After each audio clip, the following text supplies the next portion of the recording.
That's George Bailey. That's him when he was 12. You know, George, I feel that in a small way we are doing something important. Satisfying a fundamental urge for a man to want his own roof, walls, and fireplace. Enter the Martini Castle. The joy and prosperity may reign forever.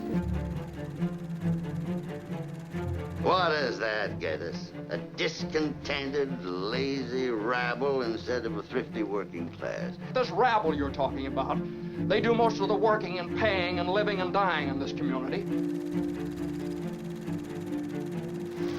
Don't look now, but there's something going on over there at the bank, George.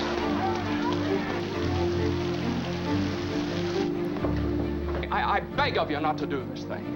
If Potter gets a hold of this building and alone, there'll never be another decent house built in this town. Those are not the people who should be asked to pay for this bailout. All or most of you engaged in the activities that actually created this crisis. Bank of America is too big to fail. So what you're saying is those 14 are too big to fail? I don't think, Senator, I want to use those words, but... Have you put any real pressure on these people of yours to pay those mortgages? Times are bad, Mr. Potter. A lot of these people are out of work. Well, foreclosed. I can't do that. These families have children.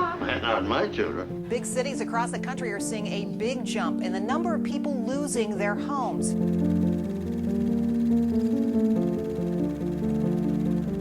All right, now, Miss Thompson, how much do you want? But it's your own money, George. Never mind about that. How much do you want now?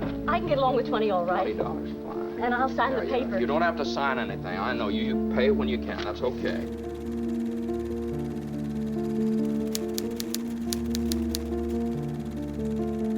Millions and millions of dollars paid out in bonuses by the insurance giant AIG. The 20 largest bailed out banks received $283 billion in taxpayer money, and the executives running those 20 troubled banks still received enormous paychecks. Yeah, but we've got to find that money.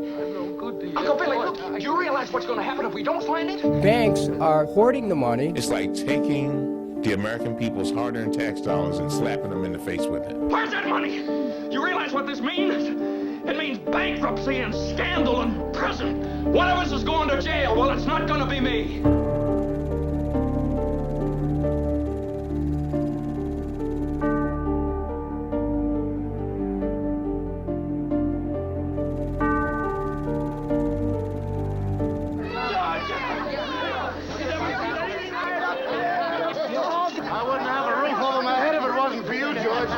I turned to the person I've done business with for several years, and he's no problem.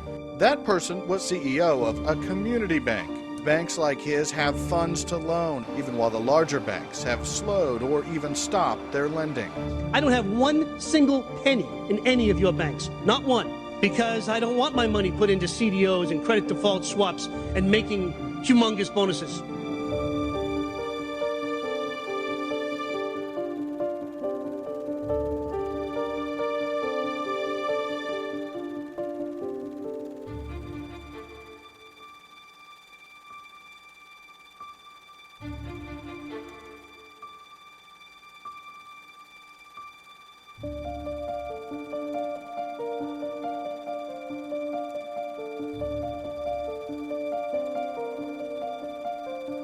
There's just one thing more, though. This town needs this measly one-horse institution, if only to have some place where people can come without crawling to Potter.